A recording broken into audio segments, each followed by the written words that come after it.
All right people, chapter number 7 start करते हैं। देखो, चैप्टर नंबर 7 वेटेज के हिसाब से बात करें तो भाई 10 से 12 नंबर आप मिनिमम साइड पे पकड़ो। क्या क्या कवर करेंगे? ऐसे 260, 265, 560, 570, ठीक है।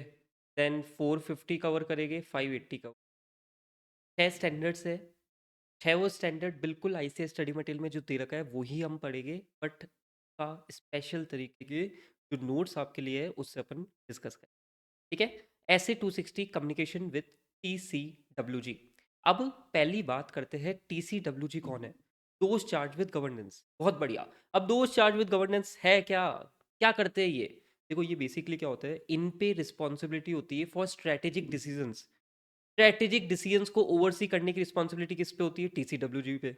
अच्छा, फर्म की accountability, let's say x limited है, एक्स लिमिटेड की अकाउंटेबिलिटी की बात करेंगे ना, तो इन पे अकाउंटेबिलिटी सेट होती है। ठीक है सर। अच्छा, उसके बाद में सबसे इंपॉर्टेंट काम हाईलाइट करा है मैंने, और ये थोड़ा सा फोकस करके, क्योंकि ये लाइन बार बार रिपीट होगी। फाइनेंशियल रिपोर्टिंग प्रोसेस को ओवरसी ये करते हैं। अब इसका मतलब क्या है? अकाउंटिंग करने ये नहीं बैठ रहे, इसके लिए अकाउंटेंट है।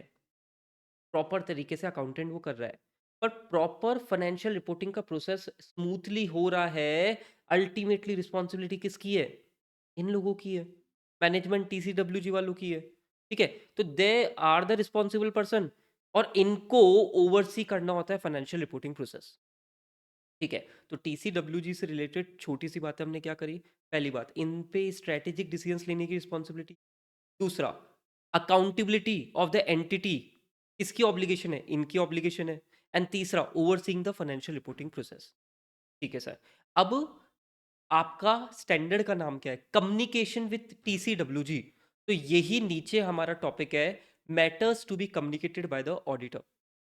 बाकी के मिसलिनियस टॉपिक से बाद में देखेंगे, पहले ये मेन मुद्दा, मेन टॉपिक की बात करते हैं, matters to be communicated by auditor. अब देखो, थोड़ा सा स्टोरी को समझना। आप ऑडिट स्टार्ट करते हो, तो ऑडिट स्टार्ट करने से पहले एक एंगेजमेंट लेटर बनता है, ऐसे 210 ऑडिटर क्लाइंट को देता है।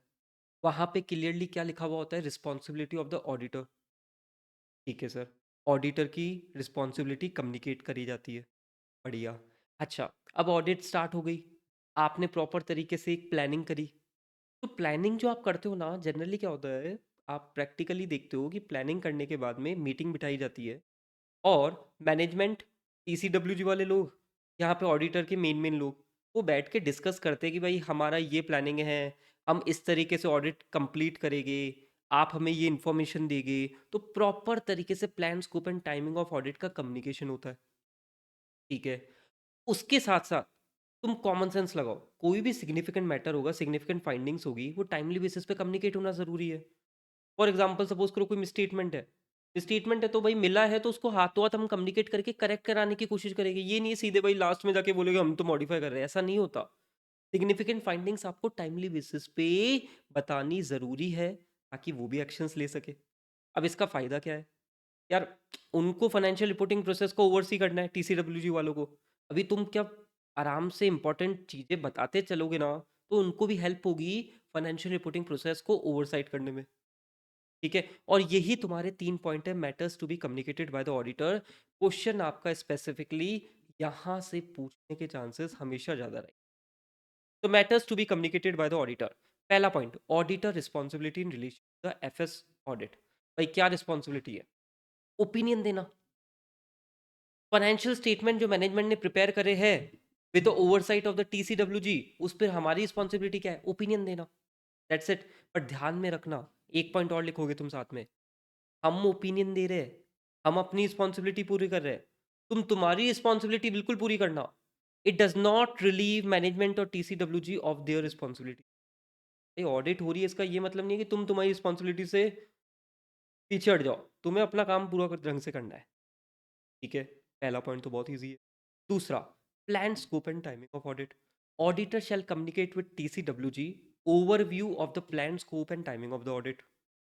साथ के साथ में communicating about the significant risk identified by the auditor. कौन कौन से सिग्निफिकेंट रिस्क की वाले एरिया है जो ऑडिटर ने आइडेंटिफाई करे, वो भी हम कम्युनिकेट करेंगे। ठीक है सर, 2 पॉइंट तो बहुत ईज़ी है। तीसरा point significant findings from the audit, ये है सबसे इम्पोर्टेंट पॉइंट। इसके लिए अपन नोट्स बनाएँगे और इसकी एक स्टोरी भी बनाएँगे। सिग्निफिकेंट फाइंडिंग्स मेरे साथ में ये लिखना, लिखोगे नहीं ना तो नंबर नहीं मिलेंगे। देखो, पहला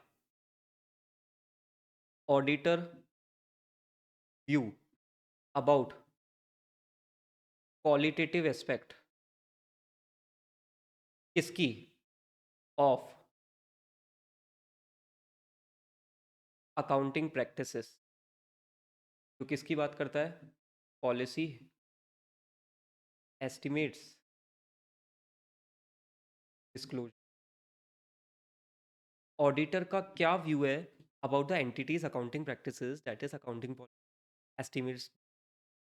ठीक है, अपना व्यू बता दिया। फिर एक और छोटी सी चीज बता दो, significant difficulty if encounter during the audit. ठीक है सर। तीसरा, अगर मैनेजमेंट टीसीडब्ल्यूजी वाले अलग अलग है, ठीक है, तो सपोज करो मैनेजमेंट से तुमने कोई सिग्निफिकेंट मैटर डिस्कस करा था, ओ, या मैनेजमेंट से किसी मैटर पे तुमने डब्ल्यू आर रिक्वेस्ट करी थी, ठीक है। अब मैनेजमेंट से तुमने करी थी ना, ये सारी की सारी चीजें टीसीडब्ल्यूजी वालों को भी कम्युनिकेट। बढ़िया sir. Fourth point, form content, basically कोई ऐसी कोई सरकमस्टेंस है क्या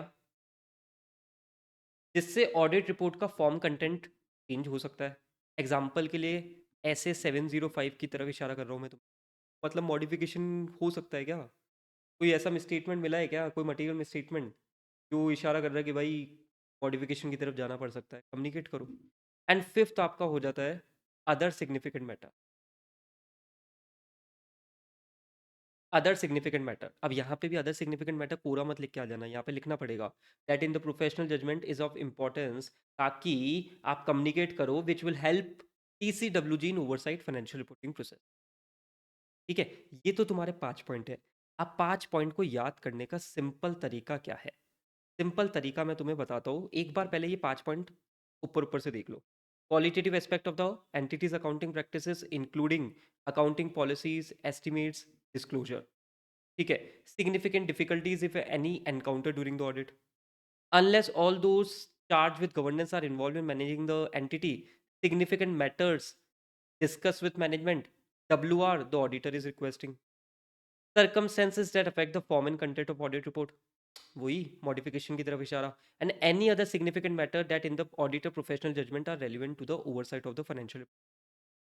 ठीक है सर। अब ये 5 पॉइंट याद करने का तरीका क्या है, याद करने का तरीका है हमारे बुमराह, भाई क्रिकेट में बुमराह है और बुमराह के कोच है, इन दोनों के बीच की एक स्टोरी थी। ठीक है, और क्या स्टोरी है, देखो, कोच ने बुमराह की बॉलिंग देखी और सबसे पहले उसकी क्वालिटेटिव एस्पेक्ट पे अपना व्यू दिया, तो तुम्हारी बॉलिंग वॉलिंग तो बढ़िया है यार। बट क्या हुआ, प्रॉब्लम क्या हो रही है, बुमराह की जो वाइफ है ना, वो वीडियो कॉल बार बार कर रही है। ओ, ठीक है, वीडियो कॉल कर रही है, तो कोच बोल रहा है सिग्निफिकेंट डिफिकल्टी एनकाउंटर्ड। ओ, ठीक है, और इसके कारण ये बुमराह हमारे वीडियो कॉल पे ज्यादा बिजी हो गए, इसके कारण फॉर्म कंटेंट वाला पॉइंट तुम्हारा याद आ गया, बुमराह की फॉर्म खराब हो रही है। ओ, ठीक है सर। अब एक चीज समझो ना, क्या बुमराह कैप्टन है? नहीं सर, बन जाएगा आगे जाके, ठीक है, पर अभी तो नहीं है। बुमराह कैप्टन नहीं है, रोहित कैप्टन है। तो बुमराह और रोहित कैप्टन मतलब अलग अलग अलग है ना, तो वो टीसीडब्ल्यूजी और मैनेजमेंट अलग अलग है। तो मैनेजमेंट से जो सिग्निफिकेंट मैटर डिस्कस करे थे और जो डब्ल्यू आर रिप्रेजेंट रिक्वेस्ट करी थी, वो तुम्हें टीसीडब्ल्यूजी को भी कम्युनिकेट करना है। और वो फिफ्थ पॉइंट तो तुम खुद ही यार, any other significant matter professional judgement is of importance for the oversight of the financial reporting process. ठीक है, इस तरीके से आपको हमारे बुमराह की स्टोरी याद रखनी है, 5 पॉइंट दिमाग में रखनी है। ठीक है सर। अब matters to be communicated by the auditor, ये 3 पॉइंट तो अपने कंप्लीट हो। अभी थोड़ा सा इधर चलो, matters to be communicated by the auditor हमने पढ़ा, और साथ के साथ में हम ऑब्जेक्टिव ऑफ ऑडिटर अब लिंक करके पढ़ रहे हैं। एज अ ऑडिटर हमारा ऐसे 260 ऑब्जेक्टिव क्या है? ऐसे 260 हमसे क्या उम्मीद करता है? अरे ऐसे 260 सिंपल बोलता है, कम्युनिकेट। जो तुमने पढ़ा ना, बस वही पॉइंट है। To communicate clearly with the TCWG the responsibility of the auditor and overview of the plan scope and timing of the audit. ठीक है sir. To provide TCWG with timely observation arising from the audit that are significant and relevant to their responsibility to oversee the financial reporting process। ठीक है sir. अब मुझे बताओ ना यार, तुम ही कम्युनिकेट करते रहोगे क्या? वन साइडेड, वो एक तरफा प्यार है ना, बस बोलने की बातें होती है, अच्छा होता है, नहीं होता भाई। एक तरफा प्यार जिसको होता है ना, उससे पूछो क्या दर्द है, ये तो पिक्चरों की बात है। तो भाई कम्युनिकेशन वन साइडेड रहेगा ना, मज़ा नहीं आएगा। इसलिए अब उनसे भी कुछ बातें करते हैं। तो TCWG से तुम क्या ऑब्टेन करोगे? Relevant information necessary for the audit. ठीक है, ये सब बढ़िया चलेगा तो promote effective two way communication between the auditor and the. ठीक है, 4 पॉइंट कनेक्ट हुए। सर क्या है 4 पॉइंट, वापस याद करा दो। देख, पहला पॉइंट तो वही, communicate responsibility of the auditor and the overview of the plan scope and timing of the audit, अभी पढ़ के आए हो। फिर to provide TCWG significant findings, timely observations करते जाओ which are relevant for their over responsibility of oversight of financial reporting process. Keywords focus करो। ठीक है, फिर पहला प्यार वाली, वो एक तरफा प्यार वाली स्टोरी ध्यान रखना। To obtain information from TCWG relevant to the audit and to promote effective two way communication between the auditor and the TCW। ठीक है सर। अब ये देखो, टू वे कम्युनिकेशन हुआ ना, तो इसके कुछ फायदे भी है। इसके कुछ फायदे भी है जो आपको याद रखने हैं। Effective two way communication is important in assisting क्या? पहला, auditor and TCWG। Auditor and TCWG को समझ में आएंगे matters related to audit in context, और इनसे उनकी working relationship, constructive working relationship develop होगी। अब try to understand, personal relationship मत बना लेना यहाँ। सर क्यों? क्योंकि इंडिपेंडेंसी पे खतरा आ जाएगा। इंडिपेंडेंसी मेंटेन करके चलना। ठीक है, तो auditor and TCWG, it will help you to understand the matter related to audit. Constructive relationship बनेगी, पर इंडिपेंडेंस को मत भूल जाना। ठीक है सर। अच्छा, ऑडिटर को क्या फायदा मिलेगा सर? ऑडिटर को रेलिवेंट इंफॉर्मेशन जो भी होगी वो ऑब्टेन करने में हेल्प होगी। और TCWG को क्या फायदा मिलेगा? Overseeing the financial reporting process. चीजों को लिंक करो, सारे पॉइंट्स अपने आप निकल के आएंगे। ठीक है, this is your effective two way communication. Effective two way communication से क्या फायदे होते हैं? 3 फायदे होते हैं। ऑडिटर TCWG को पहला फायदा क्या हुआ? Understanding matters related to audit, constructive working relationship बन गई। इंडिपेंडेंस को मत भूल जाना, ये पॉइंट मत लिख के, ये पॉइंट भूलना मत। ऑडिटर को इन्फॉर्मेशन लेने में हेल्प होगी, और TCWG वालों को उनकी रिस्पॉन्सिबिलिटी फुलफिल करने में हेल्प होगी। What are their responsibility? Overseeing the financial reporting process. Then this completes your major part of S A 260। अब इधर आ जाओ। अभी पहले एक चीज ये देख लो, एक ये छोटा सा टॉपिक देख लो, डॉक्यूमेंटेशन। डॉक्यूमेंटेशन क्या बोलते हैं यार, कि लेट्स से तुमने ना TCWG वालों से कुछ कम्युनिकेट ओरली करा, तो तुम्हें उसको भी ऑडिट डॉक्यूमेंटेशन में इंक्लूड करना है। और तुमने कब कम्युनिकेट करा था, किससे कम्युनिकेट करा था, क्या कम्युनिकेट करा था, सारी चीजें तुम्हें डॉक्यूमेंटेशन करनी। ठीक है सर। बट अगर सपोज करो तुमने राइटिंग में करा था, तो उसकी तो कॉपी लगा दो, बस बात खत्म। ठीक है, अब देखो, ये हो गया तुम्हारा। अब लास्ट टॉपिक देख लो, इधर गया वो, इंपॉर्टेंट है। Communication of auditors independence in case of listed entities. Listed entity में कंपलसरी होता है वैसे भी आपको इंडिपेंडेंस का कम्युनिकेशन करना। अब इंडिपेंडेंस से रिलेटेड तुमको 3 बातें याद आनी चाहिए, बेसिक बेसिक। क्या? जो भी टीम में टीम मेंबर है, उनको एथिकल रिक्वायरमेंट से कंप्लाई करना है, इंडिपेंडेंस से कंप्लाई करना है। बहुत बढ़िया। अच्छा, पर ये इंडिपेंडेंस पे थ्रेट भी तो आता है। ठीक है, और थ्रेट से रिलेटेड सेफगार्ड भी तो लगाते हो। सेफगार्ड में क्या पॉइंट लिखते थे? Eliminate the threat. ठीक है, या reduce to an acceptable low level. ठीक है, और अगर नहीं कर सकते, थ्रेट को एलिमिनेट नहीं कर सकते, भाई don't accept the engagement, withdraw. ऐसी बातें होती थी ना। ठीक है, यही चीजें चलेगी, बट यहाँ पे थोड़ा सा लैंग्वेज इज इम्पॉर्टेंट। मैंने लैंग्वेज जो आईसाई ने दे रखी है वो ही फॉलो करी है, बट इसको स्पेसिफिकली अच्छी तरीके से प्रेजेंट करके दी है, ये याद हो। अंडरस्टैंडिंग अपनी जगह है, पर लैंग्वेज जो ट्रिकी है उसको समझना जरूरी है। तो ध्यान से 2 मिनट इस लैंग्वेज को मेरे साथ में पढ़ना। A statement that engagement team and others in the firm age appropriate firm and when applicable networking firm भी, उनकी नेटवर्किंग फर्म भी have complied with relevant ethical requirement regarding independence। first point, engagement team, ठीक है, firm, network firm, सबने ethical requirement से comply करा है regarding independence. फिर थ्रेट टू इंडिपेंडेंस की बात करते हैं, तो वैसा ही कुछ पॉइंट है, बट लैंग्वेज पे फोकस करना। All relationships and other matters, किसके बीच में? Firm, network firm and the entity, entity मतलब client, that in the auditor professional judgment may reasonably be thought to bear on independence। what do you mean by bear or independence? threat to independence, ऐसी relationships, ऐसे other matters between firm, networking firm and the entity जो कि create कर सकते हैं threat to independence, वो भी आपको कम्युनिकेट करना है। ठीक है sir. This shall include total fees charge during the period cover for the financial statement for both audit and non audit fees, non audit service. ठीक है, प्रोवाइडेड बाय किसकी? फर्म, नेटवर्क फर्म, किस किस को? एंटिटी को, उसके components, components में सब चीज़ आ जाती है, ब्रांच, सब्सिडरी, एसोसिएट्स। ठीक है, ठीक है, इसको एक बार वापस पढ़, वीडियो को पॉज कर लेना। चलो वीडियो को पॉज कर लेना, इसको एक बार खुद से वापस पढ़। ठीक है, क्या था? बस सिंपल बोल रहा हूँ, all relationships and other matter, किसके बीच में? Firm, network firm and the entity, जो बियर और इंडिपेंडेंस क्रिएट कर सकती है as per the auditor judgement. इसके लिए जो भी ऑडिट और नॉन ऑडिट सर्विस होती है ना, उसकी फीस का एलोकेशन भी पूरा डिटेल में जाता है। ठीक है, अब firm, network firm, to entity, उस कंपोनेंट जो भी सर्विसेज दे रहे हैं। ठीक है, बात समझ में आती है क्या?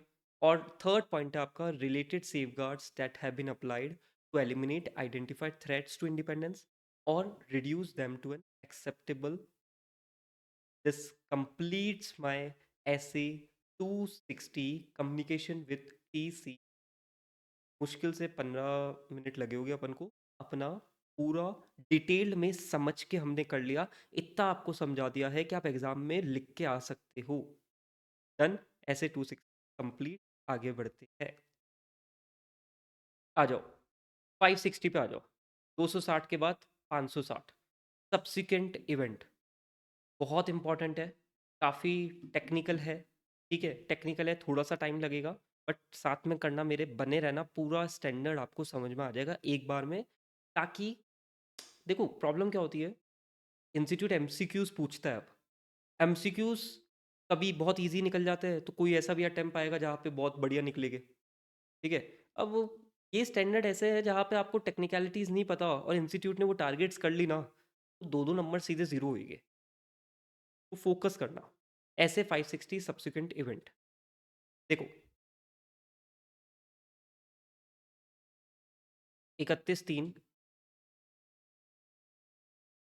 31/5, ये है आपकी डेट ऑफ ऑडिट रिपोर्ट,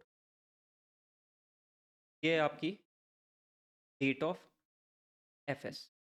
तुमने फाइनेंशियल स्टेटमेंट यहाँ तक रेडी कर दिए, बहुत बढ़िया। बट लेट्स से कोई इवेंट या कंडीशन मिली, इवेंट या कंडीशन हुई जो सब्सिक्वेंट इवेंट की डेफिनेशन में फॉल कर गई। कोई इवेंट कंडीशन किसके बीच में? Date of financial statement and date of audit report. इसके बाद भी कुछ और है, पर अभी सिंपल वे में समझो, date of financial statement and date of audit report. ठीक है, सब्सिक्वेंट इवेंट क्या बोलता है आपका अकाउंटिंग स्टैंडर्ड? कि आपको एडजस्टमेंट करना होता है in case of adjusting event, और आपको डिस्क्लोजर करना होता है in case of non adjusting event. Adjusting event के केस में एडजस्टमेंट करना होता है, और नॉन एडजस्टिंग इवेंट के केस में डिस्क्लोजर करना होता है। ठीक है, हमें मेन चीज क्या देखनी है कि एज अ ऑडिटर हमें क्या करना है, हमें जो भी प्रोसीजर्स करेंगे ना, पहला हमारा फोकस क्या रहेगा, ये सब्सिक्वेंट इवेंट आइडेंटिफाई करे है क्या, और अगर करे है तो इसका ये ट्रीटमेंट हो गया है क्या, इससे रिलेटेड हम सफिशिएंट अप्रोप्रिएट ऑडिट एविडेंस लेंगे। ठीक है, अभी यहाँ पे this will be your case one, और इसके बाद का भी कुछ चीजें आएगी जहां पे मैं केस टू में दो में बाइफर्केट करूंगा, बट अभी स्टेप बाय स्टेप चलो मेरे साथ। ठीक है, subsequent event, sir subsequent event का या तो एडजस्टमेंट होगा अगर एडजस्टिंग इवेंट है तो, या डिस्क्लोजर करना होगा अगर नॉन एडजस्टिंग इवेंट है। बात खत्म। ऑडिटर को क्या देखना है, कि ऑडिटर को ये देखना है कि मैनेजमेंट ने ये कर दिया है क्या। डन। चलो आ जाओ, थोड़ा सा बेसिक ज्ञान लिया, अब थोड़ा सा डिटेल पे जाते हैं। ऐसे 560 सब्सिक्वेंट इवेंट, ऑब्जेक्टिव को अभी के लिए छोड़ो, यहाँ पे पहले फोकस करो टाइप्स ऑफ इवेंट्स में। टाइप्स ऑफ इवेंट्स पे क्वेश्चन आ सकता है, adjusting event, non adjusting event. अब एडजस्टिंग इवेंट क्या होते हैं, evidence of condition that existed at the date of the financial statement. Example मैं देता हूँ, लेट्स से एक डेटर था, कंपनी ने 10% प्रोविजन बनाया उसका 31 10 दिन बाद में पता पड़ रहा है वो डेटर पूरा का पूरा दिवालिया हो गया। अब मुझे बताओ, 31 मार्च को आपने 10% ही बनाया, ठीक है, कंडीशन एग्जिस्ट करती थी बैलेंस शीट डेट पे, between the date of audit report से पहले वो दिवालिया हो गया, तो भाई इसका एडजस्टमेंट करना पड़ेगा। दिस इज एडजस्टिंग इवेंट, यही आपका एग्जाम्पल दे रखा है। ठीक है, दूसरा एग्जाम्पल, 31 3 को कोई लीगल केस चल रहा था आप पे, ठीक है, आपने लेट से उसका प्रोविजन बना रखा था। अब डेट ऑफ ऑडिट रिपोर्ट से, एग्जांपल के लिए डेट ऑफ ऑडिट रिपोर्ट से पहले वो केस सेटल्ड हो गया, उसका एडजस्टमेंट करना पड़ेगा। Yes sir. अच्छा, non adjusting event, let's say भाई डेट ऑफ एफएस के बाद में, मतलब 31 3 के बाद में कोई नई शेयर कैपिटल इशू हुई, यार this is a non adjusting event. Plan merger of the company, non adjusting event. Inventory, ये एग्जांपल बहुत बार पूछा जाता है। इन्वेंट्री, लेट्स से 31 3 के बाद में फायर लग गई, इन्वेंट्री का लॉस हो गया। अब यार भाई वो फायर तो बाद में लगी है ना, इसकी कोई एविडेंस ऑफ कंडीशन एग्जिस्ट होने ना करती थी बैलेंस शीट डेट के दिन, तो क्या लोड ले रहे हो, नॉन एडजस्टिंग इवेंट। पर ध्यान रखना, नॉन एडजस्टिंग इवेंट में भी you need to make a disclosure, material होता है तो इसका डिस्क्लोजर करना कंपलसरी है। ये मैं नहीं बोल रहा, अकाउंटिंग स्टैंडर्ड बोलता है सब्सिक्वेंट इवेंट का। ठीक है, एज अ ऑडिटर तुम्हारा क्या कंसर्न है, सर एडजस्टिंग इवेंट है तो एडजस्टमेंट करा क्या, नॉन एडजस्टिंग इवेंट है तो डिस्क्लोजर करा क्या, मेरे को बस उसी से मतलब है। ठीक है, ये आपका एक basic type of events cover हुआ। अच्छा, थोड़ा सा स्पीड तेज रहेगा, दिस इज, मैं आपको डिटेल में भी करा हुआ, पर स्पीड तो थोड़ा तेज रखना मेरे को पड़ेगा। टाइप ऑफ इवेंट अपना कंप्लीट हो। अब आओ केस नंबर वन में। केस नंबर वन क्या है, date of FS that is 31 3, और डेट ऑफ ऑडिट रिपोर्ट मेरे एग्जांपल में 31 5 थी।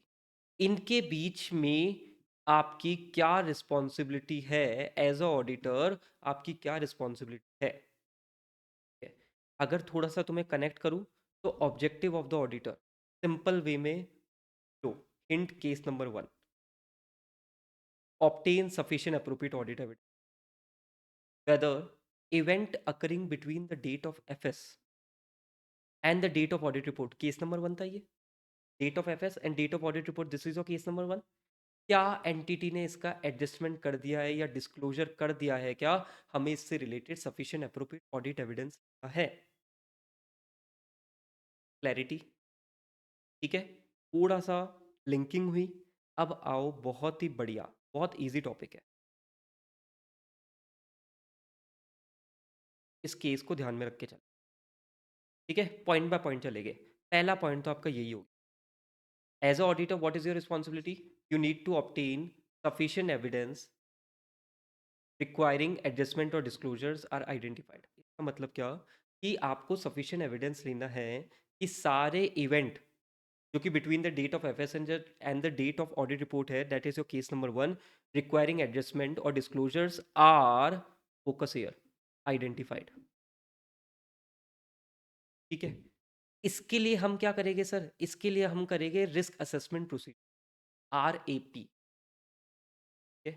RAP में हम क्या करेंगे, पहले हम अंडरस्टैंडिंग लेंगे मैनेजमेंट के प्रोसीजर की। मैनेजमेंट ने कोई प्रोसीजर्स बना रखे हैं क्या, जिसके बेसिस पे वो सब्सिक्वेंट इवेंट आइडेंटिफाई करते हैं। फ्लो में चलना, ठीक है सर, हमने मैनेजमेंट के प्रोसीजर्स की अंडरस्टैंडिंग ले ली कि कैसे वो सब्सिक्वेंट इवेंट आइडेंटिफाई करते हैं। हाथों हाथ पूछेंगे, हाथों हाथ पूछेंगे, क्यों भाई, मिला क्या कोई subsequent event, whether any subsequent event have occurred which might affect the financial statement. ठीक है सर, पहले हमने उनके प्रोसीजर्स की अंडरस्टैंडिंग ले ली, हाथों हाथ पूछा, क्यों भाई, मिला क्या, सब्सिक्वेंट इवेंट मिला क्या। ठीक है सर, इंक्वायरी कर ली। अब इसके अलावा तुम और क्या कर सकते हो, देखो, 31/3, 31/3 के बाद में जो भी मीटिंग्स हो रही है ना, उनकी मिनट्स को रीड करो। Reading minutes if any of the meeting of the entities owner management and TCWG that have been held after the date of FS। ठीक है सर, इसके अलावा तुम और क्या कर सकते हो, एंटिटी के latest subsequent interim financial statement को भी रीड कर लो। क्या ये बात आपको समझ में आती है? ठीक है, इसके अलावा information may also be obtain from the accounting record pertaining to the period after the date of FS. जो ईयर खत्म हो गया उसके बाद के अकाउंटिंग रिकॉर्ड्स को भी तुम से भी इंफॉर्मेशन तुम्हें मिल सकती है कि क्या कोई सब्सिक्वेंट इवेंट था क्या। ठीक है, अब सपोज करो सब्सिक्वेंट इवेंट आइडेंटिफाई कर लिया है, तो भाई तुम्हें मेन फोकस क्या है सर, उसका प्रॉपर तरीके से अप्रोप्रिएटली रिफ्लेक्ट कर लिया है क्या, मतलब उसका एडजस्टमेंट या डिस्क्लोजर कर दिया है क्या, तुम्हें वही तो देखना है। उसके लिए तो सिंपल भाई अकाउंटिंग ट्रीटमेंट देख लो। And finally what you will do, you will obtain a WR related to subsequent event, management TCWG से WR लोगे। ठीक है, बात समझ में आती है कि this is one of the most important case, आपको पूरा ढंग से मैंने करवाया है, एक बार अपन याद करेंगे, मेरे साथ में फ्लो में आना। सर क्या है, देख, तेरा सिंपल सा फोकस कर, 31/3, 31/5, 31/5 मैंने एग्जाम्पल के लिए लिया है, date of FS, date of audit report. तो हम पहले क्या, सफिशिएंट एविडेंस हमें लेना है कि कोई भी सब्सिक्वेंट इवेंट है जिसका एडजस्टमेंट डिस्क्लोजर करना है, क्या वो आइडेंटिफाई कर लिया है क्या। उसके लिए हम क्या लगाएंगे सर, उसके लिए हम लगाएंगे risk assessment procedure. Risk assessment procedure में सबसे पहले हम क्या करेंगे सर, सबसे पहले हम मैनेजमेंट के प्रोसीजर्स को अंडरस्टैंड करेंगे कैसे वो सब्सिक्वेंट इवेंट को आइडेंटिफाई करते हैं। सर अंडरस्टैंडिंग कर ली, सीधे जाओ मैनेजमेंट के पास में इंक्वायरी करो, अरे भाई करी क्या तुमने, कोई आइडेंटिफाई करा क्या। Then what you can do, read minutes of the meeting held after the date of FS, तभी तो सब्सिक्वेंट इवेंट का मतलब हुआ, and read subsequent interim financial statement. Yes sir, accounting record से भी तुम्हें इन्फॉर्मेशन मिल सकती है। अब अगर सपोज करो मैनेजमेंट TCWG वालों ने कोई इवेंट आइडेंटिफाई कर लिया है, कोई उसका एडजस्टमेंट डिस्क्लोजर कर दिया है क्या, वो तुम देख। ठीक है, बेसिकली अकाउंटिंग ट्रीटमेंट कर दिया है क्या as per the accounting standards. And finally WR ले लेना। ठीक है, complete, this completes your case number 1, subsequent event का केस नंबर 1 कंप्लीट। ठीक है, वीडियो को आराम से कह रहा हूँ 5 मिनट पॉज कर लो, अभी तक यहाँ तक पूरा अच्छे से अपने दिमाग में बिठा लो। 5 मिनट दे रहा हूँ, ठीक है, मैं तो आगे बढ़ जाऊँगा, तुम वीडियो को पॉज करके 5 मिनट होल्ड करना। ठीक है, और मेरे को कमेंट करके बिल्कुल बताना कि क्या चीज़ें याद हुई। ठीक है, डन। अब आ जाओ case number 2। Case number 2 is very interesting.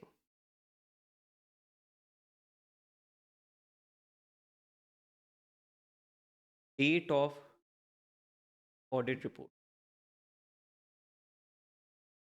After the date of audit report. ठीक है, बट इसमें भी मैं एक कैटेगरी बना रहा हूँ, but before date of financial statement issued. ठीक है, ऑडिट रिपोर्ट के डेट के बाद में कुछ ऐसे इवेंट्स मिले हैं, बट भाई फाइनेंशियल स्टेटमेंट इशू नहीं हुए पब्लिक को, थर्ड पार्टी को इशू नहीं हुए। तो भाई पहली चीज तो क्या, थोड़ा सा लैंग्वेज समझना। हमें बेसिकली ऑडिट रिपोर्ट एक बार हमने कर दी, तो हम पे तो कोई ऑब्लिगेशन आती ही नहीं है, नो ऑडिट प्रोसीजर ऑब्लिगेशन, सो जाओ, रजाई ओढ़ो सो जाओ। ठीक है सर, ठंड लग रही है, सो गए हम तो। बट हमें सपना आया, ओहो, हमें सपना आया कि ये अगर जो इवेंट है मेरे को ऑडिट रिपोर्ट साइन करने से पहले मिल जाता, तो क्या मैं सोता रहता। भाई उठ जा वापस अब, क्या मैं सोता रहता? नहीं सर। तो मैं अब इस पे करूँगा ऑडिट प्रोसीजर। स्टैंडर्ड यही लैंग्वेज यूज़ करता है कि यार तुम सो तो गए, पर अगर तुम्हें ये पहले चीज़ पता होती तो क्या तुम सोते रहते? हाँ, मैं सोने वाली स्टोरी तो मैंने ऐड कर दी, वो तो नहीं लिखेगा, ऑब्वियस सी बात है, तुम भी समझते हो। ठीक है? फिर तुम ऑडिट प्रोसीजर लगाओगे कि भाई फाइनेंशियल स्टेटमेंट में चेंजेस करने की ज़रूरत पड़ रही है। अच्छा, तो ऑडिट प्रोसीजर क्या लगाओगे? सिंपल। तुम वापस क्या करोगे? मैनेजमेंट के साथ में डिस्कस विथ मैनेजमेंट टीसीडब्ल्यूजी। ठीक है? तुम डिस्कशन कर ही रहे थे, तुम डिस्कशन कर ही रहे थे कि तुमने मन ही मन में सोच लिया कि क्या फाइनेंशियल स्टेटमेंट में अमेंडमेंट की ज़रूरत है। Determine whether FS need amendment. ठीक है? मैनेजमेंट टीसीडब्ल्यूजी से डिस्कस करा, डिस्कशन करते करते तुम्हें दिमाग में फिट हो गई भाई फाइनेंशियल स्टेटमेंट में अमेंडमेंट की जरूरत है क्या, तुमने ये डिटरमाइन कर लिया। ठीक है? और फिर हाथों हाथ पूछो उससे, तुम क्या करोगे? What will be your action? What will be your action? Inquiry करोगे। ठीक है? मैनेजमेंट के पास में दो ही ऑप्शन थे। मैनेजमेंट अमेंड करने को रेडी है, management not willing to amend.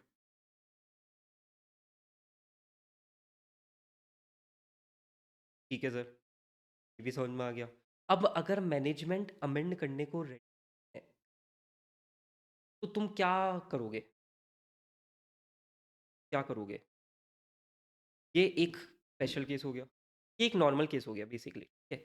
और मैनेजमेंट अमेंड करने को रेडी हो गया तो क्या करोगे? दो, थोड़ा सा दिमाग में चीज को बिठाओ। दो रास्ते दिख रहे हैं अभी। सर पहले तो क्या, व्हाट यू सेड कि we have no obligation. But फिर तुम्हें क्या लगा यार, अगर ये चीजें मेरे को ऑडिट रिपोर्ट से पहले मिल जाती तो भाई मेरी ऑब्लिगेशन होती। और क्या फाइनेंशियल स्टेटमेंट में अमेंडमेंट की जरूरत है? तुम इस थिंकिंग से ऑडिट प्रोसीजर लगाने की सोच। ठीक है, what you did, management TCWG से डिस्कस करा, डिटरमाइन करा फाइनेंशियल स्टेटमेंट में अमेंडमेंट की जरूरत है क्या, इंक्वायरी करी भाई तुम क्या कर रहे हो। ठीक है, मैनेजमेंट ने बोल दिया yes we are ready to amend. अगर मैनेजमेंट अमेंड करने को रेडी है तो हमें भी क्या करना पड़ेगा? Carry out audit procedure necessary. Oh, और एक important point, extend audit procedure to the date of new audit report. ठीक है? जो न्यू ऑडिट रिपोर्ट, भाई ओल्ड ऑडिट रिपोर्ट तो खत्म हो गई अब। ठीक है, अब नई ऑडिट रिपोर्ट जो होगी ना, वहां तक तुम्हें तुम्हारे सब्सिक्वेंट इवेंट से रिलेटेड ऑडिट प्रोसीजर कैरी करने हैं। ठीक है सर। ठीक है, लेट्स से जैसे पहले ये थी तुम्हारी, अब सब्सिक्वेंट इवेंट आइडेंटिफाई हो गए यहाँ पे कुछ, तो ठीक है भाई, लेट्स से ये कोई मैटर था जिसपे सब्सिक्वेंट इवेंट आइडेंटिफाई हुए थे, तुमने इस पे तो लगाए, but what you need to do, you need to carry procedure till the date of new audit report. ठीक है सर। ठीक है, अच्छा एक चीज का ध्यान रखना, न्यू ऑडिट रिपोर्ट के लिए एक एमसीक्यू आ सकता है, it will be after approval of,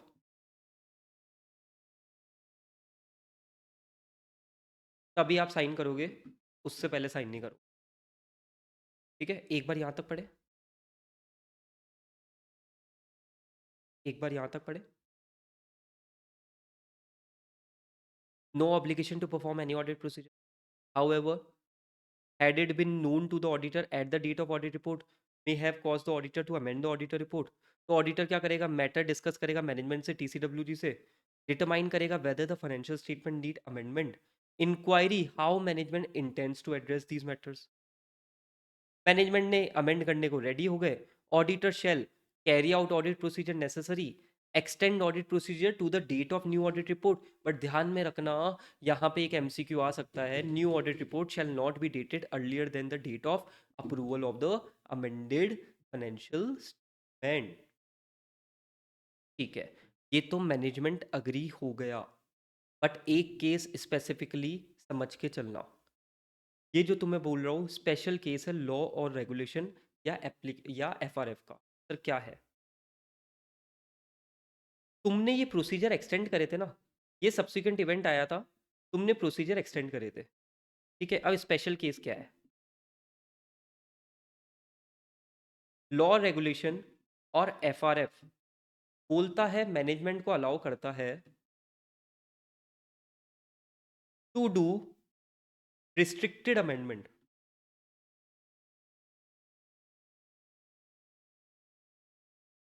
मतलब कि ये जो इवेंट हुआ ना, इस पे अमेंडमेंट कर लो, बहुत है। ठीक है, लॉ रेगुलेशन बोलता है। तो ऑडिटर भी क्या करेगा? ऑडिटर भी प्रोसीजर इसी पे कैरी करेगा, no need to extend, no need to extend audit procedure. बस इतनी सी बात है। ठीक है, कोई एडिशनल ऑडिट प्रोसीजर तुम्हें करने नहीं है, बस जो सब्सिक्वेंट इवेंट आइडेंटिफाई हुआ है ना, उस पे ऑडिट प्रोसीजर लगा देना। बट ये बातें शेयर होल्डर्स को तो पता होनी चाहिए, ऑडिट रिपोर्ट में तो पता होनी चाहिए, तो वो रिपोर्टिंग के लिए कुछ और बातें कर रखी है, बट पहले तो ये बेसिक कंसेप्ट क्लियर होना चाहिए। लॉ रेगुलेशन ने रिस्ट्रिक्टेड अमेंडमेंट करने को अलाउ कर दिया। ऑडिटर पे कोई लोड नहीं है, ऑडिटर वो कैरी आउट प्रोसीजर करेगा, but he will not extend audit procedure. Very good. But ये बातें हमको रिपोर्ट में बतानी भी है, इसके लिए कुछ प्यारी प्यारी बातें दे रखी है, आ जाओ।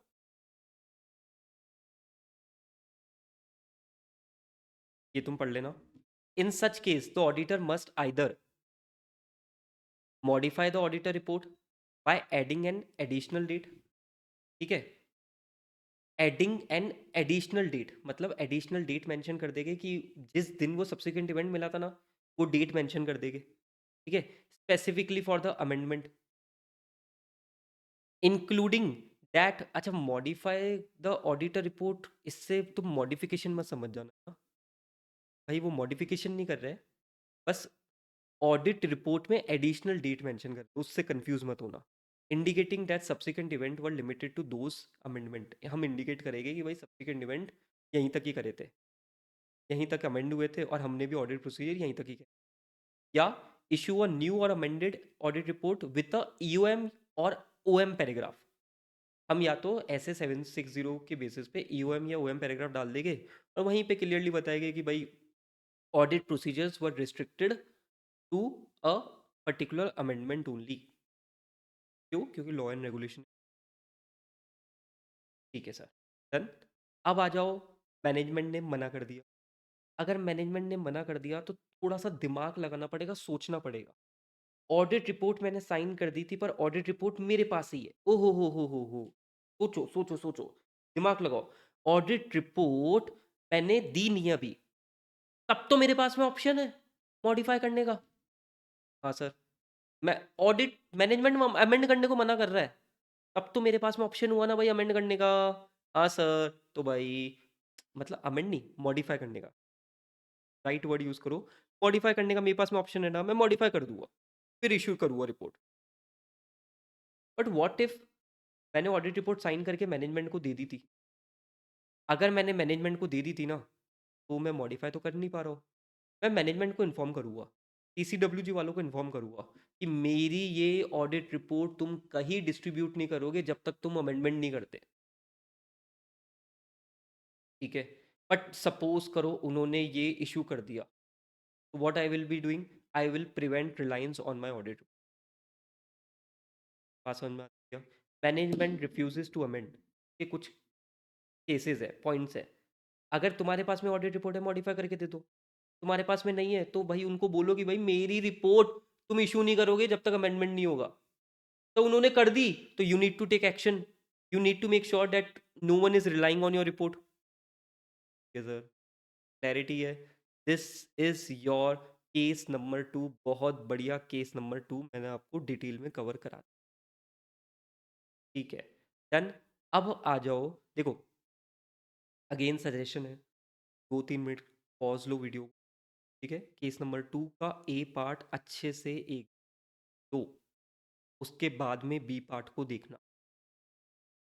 ठीक है, केस नंबर 2 का B part, audit report sign हो गई, बट हमने यहाँ पे पढ़ा था इशू नहीं हुई थी, मतलब फाइनेंशियल स्टेटमेंट इशू नहीं हुए थे। बट अभी तो फाइनेंशियल स्टेटमेंट इशू हो चुके हैं, financial statement have been issued. क्या करे? बस सब कुछ सेम चलेगा, एवरीथिंग विल बी सेम। बस मैं आपको कुछ पॉइंट बता रहा हूँ, ये थोड़ा सा एक पॉइंट ध्यान में रख। ये एक पॉइंट ध्यान में रखें, बाकी सब कुछ ठीक है। अगर जैसे अपन ने पढ़ा था मैनेजमेंट अमेंड फाइनेंशियल स्टेटमेंट, तो हम लिखते ना सारे पॉइंट, यहाँ पे बस एक पॉइंट ध्यान में रखना, हम मैनेजमेंट के एक्शन को भी रिव्यू करेंगे to inform recipient of the previously issued financial and audit report about the amendment. की रिपोर्ट थर्ड पार्टी तक पहुंच गई है ना, तो भाई मैनेजमेंट को उनको इन्फॉर्म करना पड़ेगा कि भाई don't rely on this, because अब हम अमेंडेड फाइनेंशियल स्टेटमेंट आपको वापस देंगे, ऑडिट रिपोर्ट वापस अमेंड होके मिलेगी।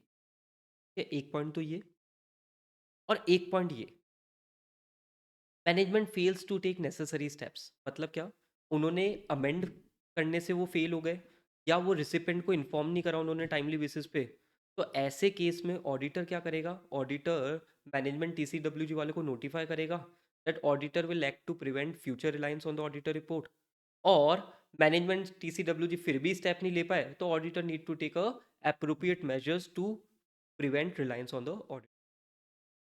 बात समझ में आती है क्या, लॉजिकली बात समझ में आती है क्या। This completes your case number 2 का बी पार्ट, ऐसे 5 6 लॉजिकली सोचो, थर्ड पार्टी तक थोड़ा सा दिमाग लगाओ, थर्ड पार्टी के पास में रिपोर्ट पहुंच गई है, तो यार यहाँ पे मैनेजमेंट की रिस्पॉन्सिबिलिटी है ना कि भाई वो थर्ड पार्टियों को बताया कि भाई इस पे भरोसा मत करो, अमेंड हम करके दे रहे हैं। ठीक है, एक पॉइंट तो वो था। अब सपोज करो भाई मैनेजमेंट रेडी नहीं है अमेंड करने को, ठीक है, उनको इन्फॉर्म करने को रेडी नहीं है, हम बोलेगा देख भाई आई विल टेक एक्शन, मैं पहले उसको बोलूँगा, I will take action and I will make sure कि भाई मेरी रिपोर्ट पे कोई रिलाई नहीं करे, तू इन्फॉर्म कर, वो फिर भी नहीं कर रहा, take appropriate action, what choice you have. ठीक है, दिस कंप्लीट योर ऐसे 560 सब्सिक्वेंट इवेंट, कम टाइम में जितना डिटेल करा सकता था मैंने करा दिया है आपको, ऐसे 560 सब्सिक्वेंट इवेंट, एक बार खुद से अच्छे से पढ़ लो, पूरा स्टैंडर्ड जितना आपको टाइम लगता है उससे कम टाइम में डिटेल में मैंने आपको पूरा करवा दिया। ठीक है, अब आ जाओ, 560 हो गया ना, अब 5 कर लेते हैं, 265 करेंगे। ऑल राइट स्टूडेंट्स, 260 कंप्लीट हो चुका है, 560 कंप्लीट हो चुका है, 265 अपन स्टार्ट करेंगे, बहुत छोटा सा है बट समझना 4 नंबर का मिल जाता है यहाँ से। ऐसे 265 क्या बोल रहा है, पहले तो हेडिंग पे फोकस करो, communicating deficiencies in internal control. Internal control की डेफिशिएंसीज कम्युनिकेट करना है किसको, दोज चार्ज विद गवर्नेंस को और मैनेजमेंट को।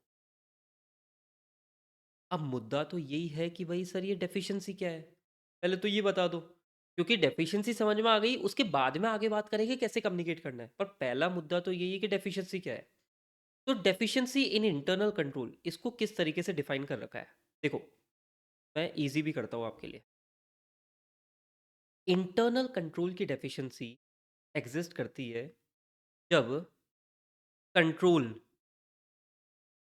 डिजाइन, इम्प्लीमेंट, मेंटेन इस तरीके से हो रखे हैं कि they are not able to prevent, detect, correct misstatement on a timely basis. मैंने क्या बोला, कंट्रोल की डिजाइन, इम्प्लीमेंटेशन, मेंटेनेंस इस तरीके से हो रही है, they are not able to do their job. उनकी जॉब क्या है, प्रिवेंट, डिटेक्ट, करेक्ट मिसस्टेटमेंट करना टाइमली बेसिस पे, they are not able to do their job. ठीक है सर। अच्छा, दूसरा, प्रिवेंट, डिटेक्ट, करेक्ट के लिए जो कंट्रोल्स होने चाहिए ना, वो लापता है, मिसिंग है,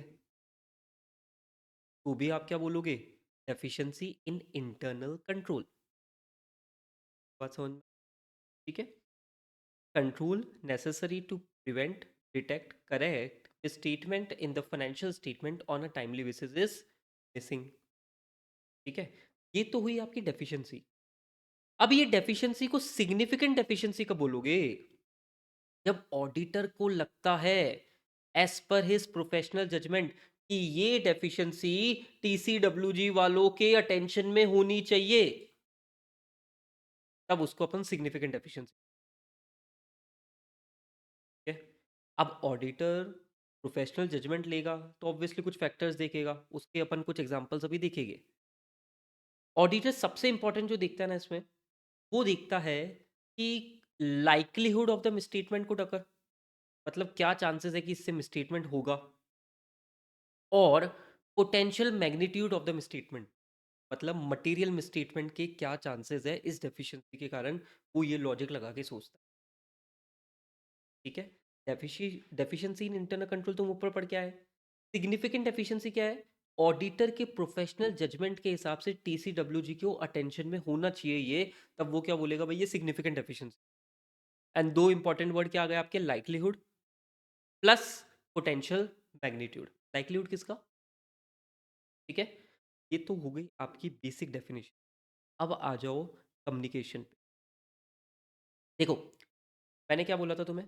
पहले डेफिशिएंसी इन इंटरनल कंट्रोल, इनका मतलब समझो। अब अपन बात करेंगे कम्युनिकेशन की। Communication of significant deficiency in internal control to TCWG. Heading TCWG है, पर मैनेजमेंट को फिर भी मत भूलना, तुम उसके बारे में भी बातें करेंगे। स्टार्ट करते हैं, इंपॉर्टेंट है। देखो, ऑडिटर को राइटिंग में कम्युनिकेट करना है, टाइमली बेसिस पे कम्युनिकेट करना है, टीसीडब्ल्यूजी को कम्युनिकेट, ऑडिटर को मैनेजमेंट को भी कम्युनिकेट करना है टाइमली बेसिस पे। ठीक है। पर यहाँ पे मैनेजमेंट से रिलेटेड दो बातें और करिए, दो बातें और करिए। सर क्या? देखो, टीसीडब्ल्यूजी को तो सिग्निफिकेंट एफिशिएंसीज तुम्हें कम्युनिकेट करनी ही है, मैनेजमेंट को भी करनी है। कैसे? राइटिंग में significant deficiencies in internal control that auditor has communicated or intends to communicate to TCWG। मतलब जो भी सिग्निफिकेंट डेफिशिएंसी तुमने टीसीडब्ल्यूजी को कम्युनिकेट कर दी है या तुम करने वाले हो, वो तुम मैनेजमेंट को भी करो राइटिंग में, unless, this point is important, ये नहीं लिखा नंबर नहीं मिलेगा, unless it would be inappropriate to communicate directly to management in the सर्कम। केवल उस समय मत करना कम्युनिकेट जब आपको लगे कि नहीं यार कम्युनिकेशन करने से काम खराब ही होगा, मैनेजमेंट ही किसी इंटरनल कंट्रोल को ओवरराइड कर रहा है। ठीक है। तुम उसको क्या कम्युनिकेट कर रहे हो? सीधे टीसीडब्ल्यूजी को कम्युनिकेट करो, तुम्हें लग रहा है नहीं यार इसको क्या कम्युनिकेट करेंगे ये, और खराब कर देगा कम्युनिकेशन का। ठीक है। तो भाई in writing you have to communicate to management also, but make sure कि कोई ऐसा इनअप्रोप्रिएट सर्कमस्टेंस है जहाँ पे आपको नहीं लगता कि भाई मैनेजमेंट को कम्युनिकेट करना चाहिए, मत करो। डन। और दूसरा, एक और है इसमें, other deficiencies in internal control.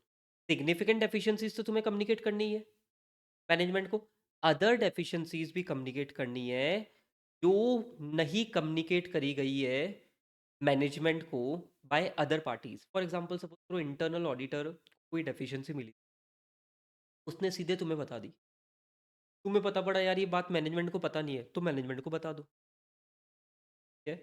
ठीक है। क्लैरिटी है?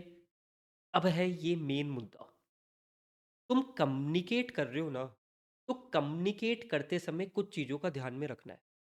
आईसीआई 4 नंबर का क्वेश्चन पुट। सर क्या? पहला, टीपीएस, दिल्ली पब्लिक स्कूल है, Delhi public school short form है ताकि तुम्हें नाम ध्यान रहे। डी से डिस्क्रिप्शन ऑफ द डेफिशिएंसी, तुम्हें डेफिशिएंसी जो है उसकी पूरा डिस्क्रिप्शन देना है। ठीक है। पी से पोटेंशियल इफेक्ट, साथ ही साथ में इस डेफिशिएंसी के कारण पोटेंशियल इफेक्ट क्या आएगा वो भी बताना है, वरना टीसीडब्ल्यूजी वाले इग्नोर कर देंगे। बताओ भाई पोटेंशियल इफेक्ट क्या आ सकता है। तीसरा, S, S is sufficient information to enable TCWG and management to understand the context of the communication. इसके लिए नीचे कुछ और बातें भी है, वो करूँगा मैं अभी। सर क्या है? आपको कम्युनिकेशन करते समय डीपीएस का ध्यान रखना है। टी से डिस्क्रिप्शन ऑफ डेफिशिएंसी, पी से पोटेंशियल इफेक्ट, और एस से sufficient information to understand the context. अब इसके लिए क्या और चीज़ें आप बोलोगे? देखो मेरी बात को ध्यान से सुनना पहले, focus. Auditor, what is our responsibility? To communicate, to communicate significant deficiencies to TCWG and management. अब यार वो कंफ्यूज नहीं हो जाए। कंफ्यूज कैसे हो गए सर? देखो, ऑडिटर की अल्टीमेट रिस्पॉन्सिबिलिटी क्या है? ओपिनियन देना है एफएस पे। हाँ। तो हम है ना उनको क्लैरिटी के साथ में, उनका कुछ कंफ्यूजन क्रिएट हो सकता है इसलिए थोड़ा सा बता रहे, देख भाई मेरी अल्टीमेटली रिस्पॉन्सिबिलिटी तो है ना ओपिनियन देना है। इंटरनल कंट्रोल में वहां पे कंसीडर्ड करता हूं to determine the nature, timing and extent of further audit procedure, मैं इंटरनल कंट्रोल की टेस्टिंग भी करता हूँ, उसको अंडरस्टैंड भी करता हूँ, ठीक है? मैं ये डेफिशिएंसी तुझे कम्युनिकेट कर रहा हूँ मैनेजमेंट टीसीडब्ल्यूजी वालों, बट ये मत समझ लेना कि मैंने सारी डेफिशिएंसी कम्युनिकेट कर दी। भाई मेरे को जो-जो मिली मैंने कम्युनिकेट कर दी। दी प्रॉब्लम क्या आ सकती है, मैनेजमेंट टीसीडब्ल्यूजी वाला सोच सकता है, अच्छा इस लेटर में इन्होंने 5 डेफिशिएंसी इंटरनल कंट्रोल की कम्युनिकेट करी है, मतलब ये 5 ही होगी, ऑडिटर ने चेक कर ली है। भाई सुन मेरी बात, कंफ्यूज मत हो। मेरा काम था ऑडिट पे फाइनेंशियल स्टेटमेंट पे ओपिनियन देना, उसके लिए मैं इंटरनल कंट्रोल को देखता हूँ। मेरा इंटरनल कंट्रोल पे स्पेसिफिकली रिपोर्टिंग का काम नहीं है। ठीक है, ठीक है। मैं मेरे को जो मिला मैंने तेरे को कम्युनिकेट कर दिया, बाकी तू देख यार। ठीक है, लॉजिक समझ पा रहे हो? ठीक है? अच्छा, इसमें सेक्शन 143 भी कुछ बातें करते हैं, पर मिक्स नहीं कर। In particular, the auditor shall explain that purpose of the audit was for the auditor to express an opinion. Audit included consideration of internal control relevant to the preparation of FS in order to design audit procedure. ठीक है, तुम यहाँ पे opinion दे रहे हो इस पे FS पे, इफेक्टिवनेस ऑफ इंटरनल कंट्रोल पे ओपिनियन नहीं देते। और इस वर्ड को इंपॉर्टेंट मार्क कर दो, हमने जितनी भी बातें तुमसे कम्युनिकेट करी है are limited to those deficiencies which we have identified. ये मत मान लेना भाई ये हमारी अल्टीमेट रिस्पॉन्सिबिलिटी। ठीक है, बहुत इंपॉर्टेंट है, 4 नंबर का क्वेश्चन पूछा जाता है, जब तक कॉन्सेप्चुअली समझोगे नहीं लिखोगे कैसे। ठीक है, डन। एक बार वीडियो को पॉज कर लेना और आप हाथों हाथ इसको रीड। ठीक है, डन। अब आगे आ जाओ, कुछ एग्जांपल्स है यार। ये एग्जांपल्स स्पेसिफिकली क्या हो सकता है, आपसे 4 नंबर का क्वेश्चन पूछते हैं और आपको ये एग्जांपल लिखने पड़े, तो what you need to do, आपको इसको थोड़ा सा याद करना पड़ेगा। देखो पहले टॉपिक समझ लो, क्योंकि 2 टॉपिक है, पता पड़े किसी के एग्जांपल किसी और में लिख के आ गए, जीरो मिलेंगे। पहला टॉपिक है examples of matter that auditor may considered in determining whether a deficiency और a combination of a deficiencies in internal control constitute a significant deficiency. क्या मतलब है इसका? कोई भी डेफिशिएंसी सिग्निफिकेंट डेफिशिएंसी होगी, ऑडिटर उस पर क्या यूज करेगा? Professional judgement. हाँ सर। अब ये प्रोफेशनल जजमेंट यूज करते समय कुछ मैटर्स या कुछ फैक्टर्स को वो कंसीडर करेगा, ये उन्हीं के एग्जांपल्स। टॉपिक समझ, डेफिशिएंसी सिग्निफिकेंट डेफिशिएंसी, ऑडिटर अपने प्रोफेशनल जजमेंट से बोलेगा भाई ये डेफिशिएंसी सिग्निफिकेंट डेफिशिएंसी है, कुछ फैक्टर्स वो कंसीडर। ठीक है, पहले तो टॉपिक का मतलब ये क्लैरिटी। अब इसके कुछ एग्जांपल्स है। Likelihood of the deficiencies leading to material misstatement in the financial statement, मतलब डेफिशिएंसी की लाइकलीहुड, डेफिशिएंसी के कारण मटेरियल मिसस्टेटमेंट होगा। Susceptibility to loss of fraud of related asset और लाइबिलिटी, लॉस या फ्रॉड होने के चांसेस है। Subjectivity and complexity of determining estimate amount, कि अकाउंटिंग एस्टिमेट्स में आप मानते हो कि भाई it is relatively a subjective चीज, कॉम्प्लेक्स होते हैं। Financial statement amount expose to deficiency, volume of activity that has occurred और कुड अकर, ये चीज भी ऑडिटर कंसीडर करता है। फिर इंपॉर्टेंस ऑफ कंट्रोल्स, वो कंट्रोल्स कितने इंपॉर्टेंट है वो भी कंसीडर करा जाता है, क्योंकि अगर इंपॉर्टेंट कंट्रोल्स में डेफिशिएंसी मिली तो भाई वो ज़्यादा इंपॉर्टेंट हो जाएगी, वो सिग्निफिकेंट डेफिशिएंसी में काउंट हो जाएगी। Then cause and frequency of the exceptions detected as a result of deficiency, interaction of the deficiencies with other deficiency in the internal. अब मैं एक एक पॉइंट को समझा नहीं रहा हूँ, पर मैं तुम्हें एक निमोनिक देता हूँ जिससे तुम्हें ये सारे पॉइंट्स याद करने में हेल्प करेंगे। सर क्या क्या हुआ था, मेरा एक दोस्त है राजू, राजू को एक इंस्टाग्राम पे, पहले तो फेसबुक पे मिलती थी वो एंजल प्रिया, अब इंस्टाग्राम पे मिली है, पर वो मान ही नहीं रहा। वो कह रही है कि baby I love you, please मेरे फ़ोन पे रिचार्ज करा दो। तो फ़ोन पे रिचार्ज कराने की बात बोली, उसने करा दिया। फिर वो 3 दिन बाद बोली कि बेबी बेबी वापस रिचार्ज करा दो, उसने करा दिया। अब मैं उसको बोल रहा हूँ, उसको मैं बोल रहा हूँ कि भाई मेरे को ऐसा लग रहा है कि you are vulnerable to loss of fraud, there is a likelihood of deficiencies. मैं उसको बोल रहा हूँ भाई कुछ तो गड़बड़ है, कुछ तो गड़बड़ है दया, वो मान ही नहीं रहा। ठीक है, और अब क्या हुआ, वो एंजल प्रिया उसका उसको बोलती है कि तुम मेरे को एक आईफोन दे दो, उसने आईफोन भी दे दिया। अब वो आईफोन पे उसको ब्लॉक कर दिया, फ़ोन ही नहीं उठा रही, और पता पड़ रहा है उसका रिलेशनशिप बड़ा कॉम्प्लेक्स हो गया। ठीक है? ठीक है? तो क्या ये पॉइंट्स कनेक्ट हुए? हाँ सर। ये सारी स्टोरी पूरे मोहल्ले में चली गई थी। तो मेरे घर वाले भी बोले कि भाई तुम्हारी कोई एंजल प्रिया तो नहीं है ना? Interaction of deficiencies with other deficiencies in internal control.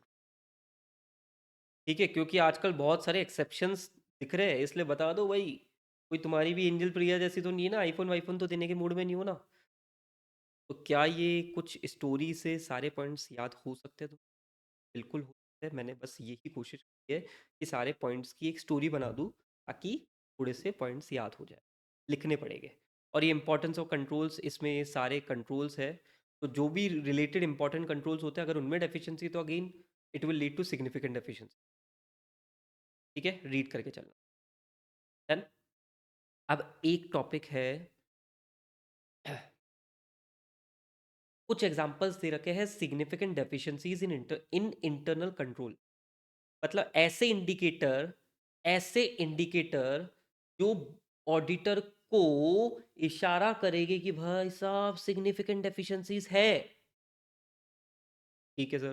तो इसके लिए तुम्हें है ना थोड़ा सा इंटरनल कंट्रोल का टॉपिक अच्छे से पढ़ा हुआ होगा ना, तो इसको रीड करके भी चलोगे ना तो पॉइंट्स बना दोगे। इंटरनल कंट्रोल के कुछ एलिमेंट्स थे। कंट्रोल एनवायरनमेंट, जिसको मैं प्यार से बोलता हूँ नर्क, स्वर्ग। एक था रिस्क असेसमेंट प्रोसेस। ठीक है। फिर बाकी के तुम मॉनिटरिंग हो गए, कंट्रोल एक्टिविटीज़ हो गई, और एक हो गया आपका इंफॉर्मेशन। ये 2 पॉइंट से रिलेटेड आपके 3-4 पॉइंट हुए। सर क्या? देखो, examples of indicators of significant deficiency. तो पहला पॉइंट तो है examples of ineffective aspect of the control environment. अगर तुम कंट्रोल एनवायरनमेंट पढ़ रखा है, तो बड़े ही इजी तरीके से इस पॉइंट्स को रीड करके चलोगे ना, तुम्हें याद हो जाएंगे। ठीक है। कंट्रोल एनवायरनमेंट क्या होता है? स्वर्ग होता है, एटीट्यूड अवेयरनेस के बारे में बातें होती है, सारे एथिकल वैल्यूज इंटीग्रिटी के बारे में बात होती है। ऐसा कुछ इन्वायरमेंट तुम्हें क्रिएट करना होता है ऑर्गेनाइजेशन में। ठीक है। और ये अदर एलिमेंट्स को सपोर्ट करते हैं। अब यहाँ पे प्रॉब्लम क्या है? इनइफेक्टिव एस्पेक्ट कब होगा? जब टीसीडब्ल्यूजी वाले ओवरसाइट ही नहीं कर रहे मैनेजमेंट के वर्क को, मैनेजमेंट ओवरराइड कर रहा है कंट्रोल्स को, मैनेजमेंट का कोई फ्रॉड इन्वॉल्व है। ऐसे केसेस क्या इंडिकेट करेंगे? Ineffective aspect of control environment. ठीक है। Second, risk assessment process. Risk assessment process ही एब्सेंट है, या there is evidence of ineffective entity risk assessment process. अच्छा, रिस्क असेसमेंट प्रोसेस से रिलेटेड 2 पॉइंट हो गए। फिर पॉइंट आ रहा है कि efficiency of ineffective response to identified significant risk. जो सिग्निफिकेंट रिस्क मैनेजमेंट ने आइडेंटिफाई करी, उसका रिस्पॉन्ड प्रॉपर तरीके से नहीं कर रहे। ठीक है। Ineffective internal controls, misstatement detected by auditor were not prevented, detected and corrected by entities internal control. Disclosure of material misstatement due to error or fraud as a prior period item. पिछले साल कुछ गलती थी prior period item में, आपने show कर रखा, तो भाई वो गलती क्यों हुई? Efficiencies in internal control. And management की inability to oversee the financial reporting. ये कुछ आपके एग्जांपल्स हैं जो आपको ध्यान में रख के चलने हैं। Don't ignore this topic. 4-4 number के कब आ जाएगा पता नहीं पड़ेगा, और बहुत इजी स्ट्रेट फॉरवर्ड क्वेश्चन। ठीक है। So this completes your SA 265, communicating deficiencies in internal control to do charge with governance and manage. Done. Clarity है। अब इसके बाद में हम किसकी तरफ चलेंगे? ऐसे 560 तो हो गया, 70, 570 की तरफ। ऑल राइट पीपल, अब ऐसे 570 गोइंग कंसर्न अपन स्टार्ट करेंगे। बढ़िया टेक्निकल स्टैंडर्ड है, कम टाइम में जितना डिटेल में अपन जा सकते हैं अपन जाएंगे, चीज़ों को समझेंगे, और इतना भी कर लेंगे कि एमसीक्यू भी कुछ आ जाए ना टेक्निकल, यहाँ से तो करके जाओगे, 2 में से 2 लेके आओगे एमसीक्यू में आ जाए तो। ठीक है। और रिपोर्टिंग में इंपॉर्टेंट तो है भाई। ऐसे 570 गोइंग कंसर्न। अब पहला टॉपिक, इधर देखो, meaning of going concern and its significance. अब देखो भाई, नॉर्मली जो अकाउंटिंग करते हो वो तो पे करते हो गोइंग कंसर्न पे। अब वो गोइंग कंसर्न पे अकाउंटिंग हवा में नहीं करते।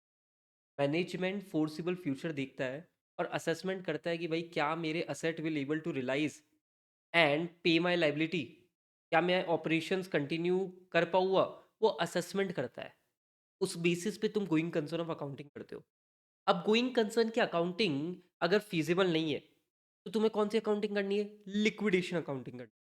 ठीक है, ये एक बेसिक पॉइंट है जो तुम ध्यान में रख के चलोगे। ये फर्स्ट और थर्ड पॉइंट तुम ठीक है, सिंपल। गोइंग कंसर्न की बेसिस अकाउंटिंग अप्रोप्रिएट नहीं है, मतलब गोइंग कंसर्न करना सही नहीं है, तो लिक्विडेशन अकाउंटिंग करो। ठीक है सर। अब ये गोइंग कंसर्न का असेसमेंट किसको करना है? मैनेजमेंट को करना है, ऑडिटर को करना है? अरे जिसका बिजनेस वो असेसमेंट करेगा। ठीक है, अकाउंटिंग किसको करनी है? मैनेजमेंट को करनी है। असेसमेंट किसको करना होगा? मैनेजमेंट को करना होगा। तो it is the responsibility of the management. ठीक है, अब मैनेजमेंट क्या होगा? आज खड़ा होगा और जजमेंट लेगा। ठीक है, तो it involves making a judgement at a particular point in time about inherent uncertain future outcomes of events और condition. Future outcomes of event और कंडीशन, उसके लिए भी क्या वर्ड यूज करा? अनसर्टेन, क्योंकि भाई फ्यूचर किसी ने देखा नहीं है। You can't predict 100%।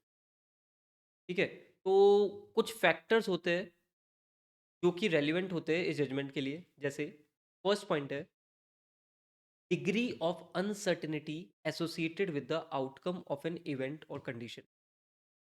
पहला पॉइंट है डिग्री ऑफ अनसर्टेनिटी, कितनी डिग्री ऑफ अनसर्टेनिटी है कोई पर्टिकुलर इवेंट और कंडीशन, क्योंकि अनसर्टेनिटी तो रहेगी। अनसर्टेनिटी तो बिल्कुल रहेगी, फ्यूचर आउटकम है।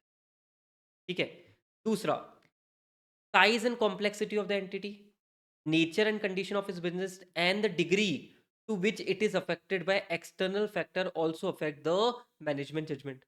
जैसे फॉर एग्जांपल आपका बिजनेस ऐसा है कि बाहर के एक्सटर्नल फैक्टर से बहुत ज़्यादा इन्फ्लुएंस होता है। लेट्स से कोई युद्ध हो गया, ठीक है, मिसाइल विसाइल हो गई, किसी ने मिसाइल, किसी किसी देश ने दूसरे मिसाइल पे, दूसरे देश पे मिसाइल छोड़ दी। ठीक है, तुम्हारा बिजनेस एक्सपोर्ट इंपोर्ट करता है बहुत ज़्यादा वहाँ पे, भाई बहुत ज़्यादा इम्पैक्ट हो गए, तो जजमेंट वो भी, मतलब मैनेजमेंट जब जजमेंट लेता है तो ये सही चीज़ें भी कंसिडर। ठीक है, any judgment about the future is based on the information available at the time at which the judgment is made.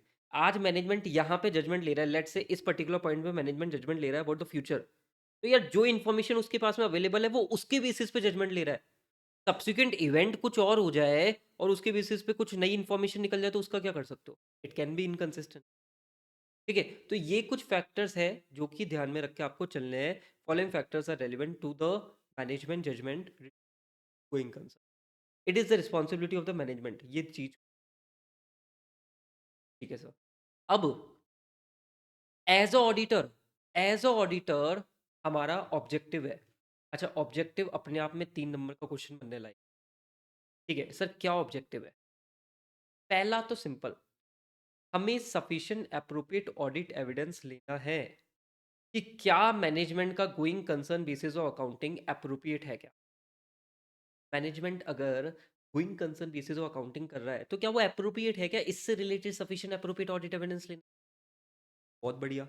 दूसरा, इसको तो भाई याद कर लो, कम से कम 6 से 7 बार रिपीट हो। हमें कंक्लूड करना है based on the audit evidence obtain whether a material uncertainty exists relating to event or conditions that may cause significant doubt on the entity's continue। क्या कोई मटेरियल अनसर्टेनिटी है जिसके कारण event and condition significant doubt पैदा कर सकते हैं on the entities. And third is to report in accordance with this SAs, वो भी बहुत इंपॉर्टेंट। ठीक है, एक लाइन बार बार बोल रहा हूँ, बोलूँगा मैं तुम्हारे साथ में, इवेंट और कंडीशंस में का significant doubt on the entities going concern. ये इवेंट और कंडीशंस के बहुत सारे एग्जांपल हम देखेंगे। ठीक है, अभी नोट, एक छोटा सा नोट है, जो इनहेरेंट लिमिटेशन होती है ना, उसमें एक फिफ्थ पॉइंट था फ्यूचर इवेंट। तो क्या बोलते हैं कि potential effect of inherent limitation on entities on auditor ability to detect material misstatement are greater. क्यों ग्रेटर है यहाँ पे? डिटेक्ट मटेरियल मिसस्टेटमेंट क्यों ग्रेटर है फ्यूचर इवेंट से रिलेटेड? क्योंकि भाई कोई भी ऐसा इवेंट हो जाए जिसके कारण गोइंग कंसर्न पे क्वेश्चन मार्क उठ जाए, कभी भी हो सकता है। हम कोई प्रिडिक्ट तो ही ना कर सकते फ्यूचर इवेंट एंड कंडीशंस, इसलिए इनहेरेंट लिमिटेशन यहाँ पे ग्रेटर रहती है when you considered to detect material mistake. ठीक है, तो आप बस रीड करके चलो। डन। तो अभी तक हमने क्या बातें करी, हमने गोइंग कंसर्न का बेसिक मतलब समझा, हमने मैनेजमेंट की रिस्पॉन्सिबिलिटी देखी, मैनेजमेंट की रिस्पॉन्सिबिलिटी असेसमेंट करने की, उसको जजमेंट लेना at particular point of time, उससे रिलेटेड 3 पॉइंट देखे, following factors are relevant to the judgment. फिर ऑब्जेक्टिव ऑफ ऑडिटर देखे, उसमें भी 3 बातें थी। पहली बात क्या थी sir, as a auditor what we need to do, we need to obtain a sufficient and appropriate audit evidence, किससे related, about the appropriateness of the going concern basis of accounting. दूसरा, to conclude based on the audit evidence, क्या material uncertainty exist करती है क्या, which may cast significant doubt on the entities ability as a going concern, and finally report as per this standard.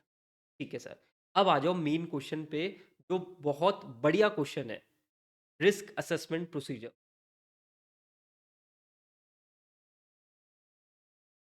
ठीक है, किसको करना है, ऑब्वियसली ऑडिटर। सर ये क्या है, हम है ना क्या करेंगे, हम मैनेजमेंट से इंक्वायरी करें whether preliminary assessment has been made. हम मैनेजमेंट से पूछेंगे, क्या going concern basis of accounting का तुमने असेसमेंट कर लिया क्या, प्रीलिमिनरी असेसमेंट करा क्या। ठीक है, अभी देखो मैं ना तुमको एक एक चीज़ नहीं पढ़वाऊंगा, तुम खुद से रीड करना। ठीक है, बार बार चीज़ें रिपीट होगी, एंटिटीज एबिलिटी टू कंटिन्यू। मैं मेन मुद्दे पे फोकस करूंगा, कंसेप्ट पे फोकस।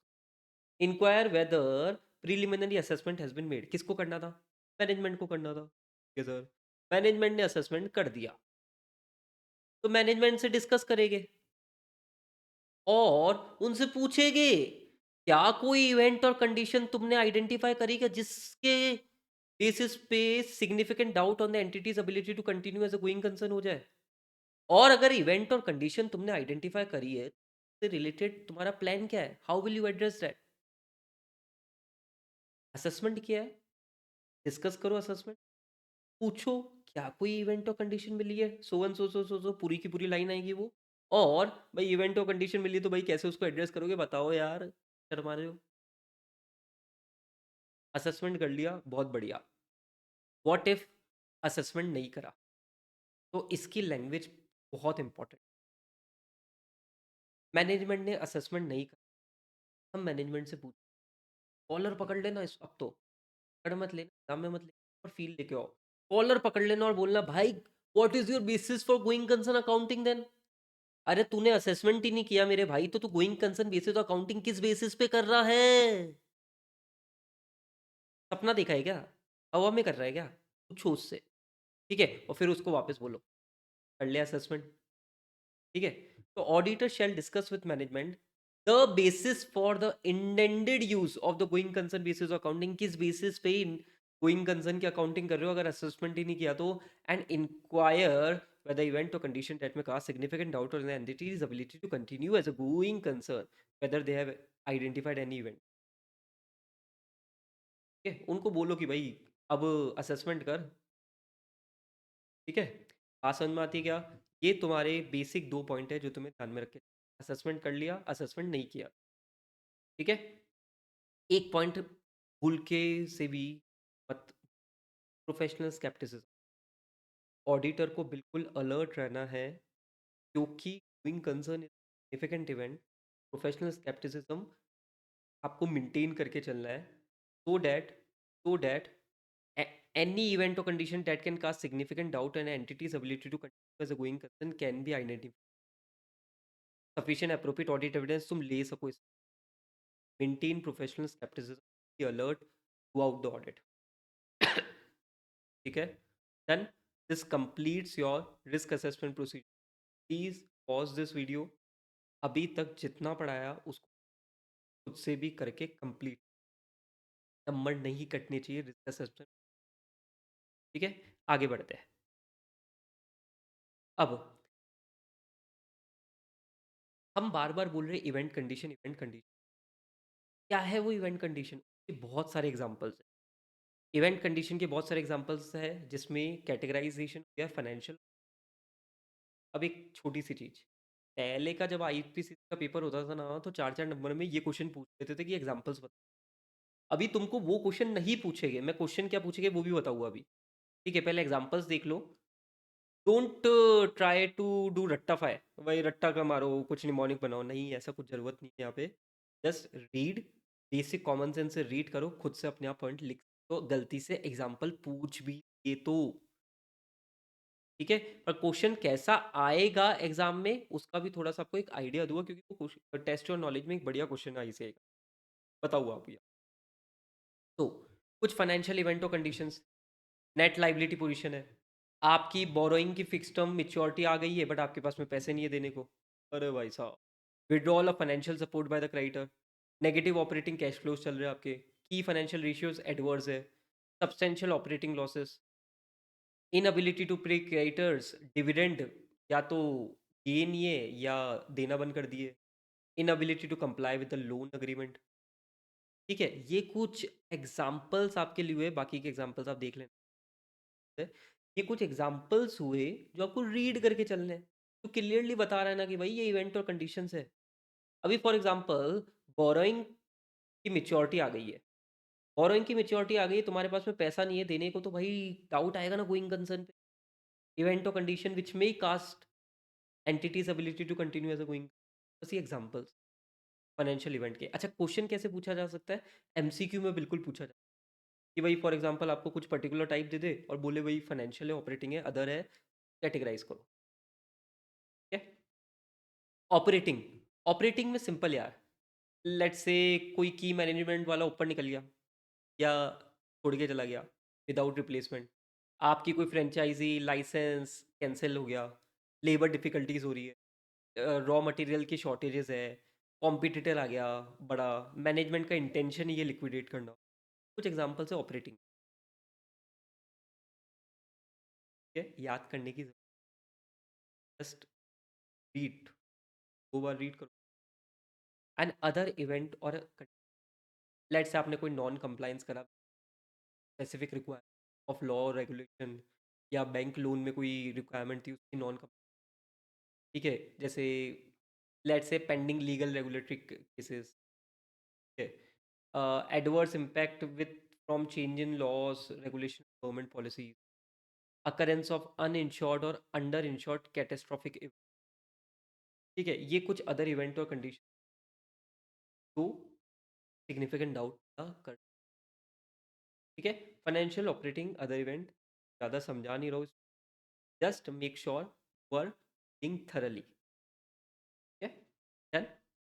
अभी थोड़ा सा लिंकिंग करो, अभी तक अपन ने क्या क्या क्या पढ़ा, लिंकिंग करो। रिस्क असेसमेंट प्रोसीजर पढ़ा था, जहाँ पे हमने प्रिलिमिनरी असेसमेंट की बात, फिर हमने कहा चलो इवेंट कंडीशन समझ भी लेते हैं, समझ ली। अब टॉपिक क्या है? Event conditions identified, what to do, audit procedure. Event condition के मैंने आपको एग्जांपल्स दिए थे बहुत सारे। अब इवेंट कंडीशन आइडेंटिफाई हो गई है, as a auditor what you will do, this is a question जो आपको बढ़िया केस स्टडी में मिल सकता है। केस स्टडी में क्या दिया जाएगा, आपको ये कुछ इवेंट कंडीशन के एग्जांपल देके केस स्टडी बनाई जाएगी, और लास्ट में लिखा जाएगा what are the auditor responsibility, ये ऑडिटर क्या प्रोसीजर लगाएगा। तो वहाँ पे रिस्क असेसमेंट प्रोसीजर मत लिख के आना भैया, ये टॉपिक को समझो, इवेंट कंडीशन मिलने के बाद में क्या प्रोसीजर लगाने ऑडिटर को, तो उसका आंसर ये रहा। Additional audit procedures when event or conditions are identified, कोई इवेंट और कंडीशन आइडेंटिफाई हुई है तो as a auditor what you need to do, what you need to do, आपको बस कुछ नहीं है, 5 पॉइंट याद करके देखो, बड़े इजी है। पहला तो हमें प्रोसीजर्स लगाने हैं, हम वापस उससे इंक्वायरी करेंगे, मैनेजमेंट असेसमेंट नहीं करा क्या अभी तक? नहीं करा तो कर भाई। If management hasn't assess going concern, request them to do so. अरे थक गए भाई हम, असेसमेंट कर ले। ठीक है, अच्छा, फिर evaluating future action plan for feasibility and effective, management का क्या एक्शन प्लान्स है to deal with that event and condition, और उस प्लान की क्या फिजिबिलिटी है, क्या इफेक्टिवनेस है, हम ये भी बात समझ में आती है क्या? एक एग्जांपल दे, एक डेटर था, बहुत बड़ा डेटर था। वो डेटर से टाइमली पैसे मांगे नहीं, और वो डेटर इंसॉल्वेंट भी होने वाला था, ध्यान ही नहीं दिया। अब वो डेटर का दुबई भाग गया। ठीक है, अब मैंने कहा यार मैनेजमेंट तुम क्या कर रहे हो, कैसे रिकवर करोगे पैसे को? बोलते हैं कि हम है ना उसको कॉल करेंगे, हबीबी हबीबी हमारे पैसे दे दो। मैंने कहा ऐसे पैसे देगा क्या? बोले हाँ सर हम तो ऐसे ही करेंगे, हबीबी हबीबी हमारे पैसे दे दो। तो what as a auditor you are trying to do, you are trying to check management plan, क्या भाई फिजिबल या इफेक्टिव प्लान है या नहीं है इसका। ठीक है, दे दिए भाई हबीबी ने पैसे तो। फिर थर्ड, कैश फ्लो फोरकास्ट, ये इंपॉर्टेंट है, इस पे स्पेसिफिकली क्वेश्चन है। क्या होता है गोइंग कंसर्न से रिलेटेड, क्या होता है फिर कैश फ्लो फोरकास्ट बनाया जाता है, 1 साल 2 साल 3 साल 5 6 साल, लेट्स से एग्जांपल के लिए कैश फ्लो फोरकास्ट बनाया गया। अब मैनेजमेंट ने कैश फ्लो फोरकास्ट बनाया, आपने वो कैश फ्लो फोरकास्ट मैनेजमेंट और चेक करा reliability of the data used, किस बेसिस पे मैनेजमेंट ने ये फोरकास्ट बनाया है, what are the relevant assumptions management has take, या रीजनेबल अजम्पशंस ने लिए फॉर गोइंग कंसर्न असेसमेंट, ये हम cash flow assessment, cash flow का फोरकास्ट करने के लिए मैनेजमेंट ने कैश फ्लो फोरकास्ट करा। ठीक है सर, हम क्या देखने की कोशिश करेंगे कि मैनेजमेंट ने कैश फ्लो जो डेटा के बेसिस पे बनाया, क्या वो डेटा रिलायबल है, मैनेजमेंट ने जो अजम्पशंस यूज करे वो क्या अजम्पशन। फिर मैनेजमेंट ने जब भी असेसमेंट करा था ना गोइंग कंसर्न का, उसके बाद से कोई नई इन्फॉर्मेशन अवेलेबल है तो हम उसको भी कंसिडर करेंगे। And finally we will be obtaining WR relating to management plans and their feasibility. ठीक है, तो एक बार 5 पॉइंट मेरे साथ में बोलो। पहली बात तो वही रिपीट वाला पॉइंट, सर क्या है? अरे गोइंग कंसर्न नहीं करा, कर ले मेरे भाई। फिर उसके प्लान को इवेलुएट करो, फिजिबिलिटी चेक करो। ठीक है, वो हबीबी वाला एग्जांपल ध्यान रखना। फिर कैश फ्लो फोरकास्ट भी किसको करना है, मैनेजमेंट को करना है, तो तुम क्या करो उस कैश फ्लो फोरकास्ट से रिलेटेड जो डेटा यूज करा है ना for cash flow, for generation of cash flow figures, cash flow forecast figures, उस डेटा की रिलायबिलिटी चेक कर लो, अजम्पशंस की रीजनेबलनेस। देन मैनेजमेंट के असेसमेंट्स के बाद से कोई नई इन्फॉर्मेशन मिली है तो उसको कंसीडर करो, and finally obtain WR relating to management plan and the feasibility. Clarity, clarity, done, बढ़िया। अच्छा, अभी ये आपको कुछ एग्जांपल्स दे रहा है, आपको बस इसको करके चल, ज़्यादा याद करने की जरूरत है, बस इसको रीड करके चल। ठीक है, कि आप एडिशनल ऑडिट प्रोसीजर में और क्या क्या कर सकते हो इवेंट कंडीशन, ये तो आपको करना ही है।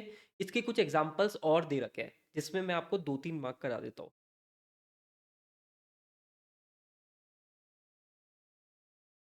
ठीक है, ये 5 पॉइंट मैंने मार्क करके दे दिए, आप इसको रीड कर लेना, बाकी कुछ पॉइंट्स तो सेम ही रिपीट हो। Done, clarity. वीडियो को पॉज कर लो, 2 मंथ को पता है 2 की स्पीड का, 1.5 की स्पीड चलेगा वो, जैसा तुम्हें अच्छा लगे। वीडियो को पॉज कर लो, ठीक है, एक बार यहाँ तक देखो के बाद में आगे। डन, चलो, अब एक छोटा सा टॉपिक है, टॉपिक में से 4 4 नंबर। भाई मैनेजमेंट को असेसमेंट करना था। अब इससे रिलेटेड कुछ पर्टिकुलर पॉइंट्स देखते हैं। एक तो क्या, लेट्स से कोई कंपनी है, लेट्स से एक कंपनी है एक्स लिमिटेड, जो पिछले 10 साल से 25-25% ग्रो, जीरो डेट है, बढ़िया है सब कुछ, तो क्या मैनेजमेंट को बहुत डिटेल असेसमेंट करने की ज़रूरत है? ऐसा पूछा जा सकता है, तो MCQ एक बार आया भी था, बढ़िया MCQ RTP का, में पूछा था ये। ठीक है, ऐसे case and it is a case of historical history of profitable and analysis, then management को डिटेल असेसमेंट करने की जरूरत नहीं है। ठीक है, और ऑडिटर को भी डिटेल ऑडिट प्रोसीजर्स लगाने की जरूरत है sir, but in complex cases the auditor must evaluate management process assumptions future plans feasibility। है, अब एक और छोटी सी चीज का ध्यान रखना, हम बोलते हैं ना कि भाई मैनेजमेंट को क्या कहते हैं, eight a particular point of time पे देखना होता है कि भाई गोइंग कंसर्न का असेसमेंट, तो उसको पीरियड कवर करना होता है। और बोलते हैं कि मिनिमम 12 मंथ्स का पीरियड तो कवर करना ही है फॉर गोइंग असेसमेंट। उससे ज़्यादा भी करो कोई दिक्कत नहीं, पर मिनिमम 12 मंथ्स तो आपको देखना ही है कि भाई सब कुछ ठीक चलेगा नहीं चलेगा। ठीक है सर। अच्छा, as a auditor what you need to do, management का जो असेसमेंट का पीरियड है आपका असेसमेंट पीरियड सेम होना चाहिए, आप उससे and make sure it is at least 12 months from the FST। ठीक है, done, done done done. This is your going concern का concept. Done. Last, reporting. Reporting पे आ रहा हूँ मैं, तो बोलो बोलो, बड़े आगे। रिपोर्टिंग।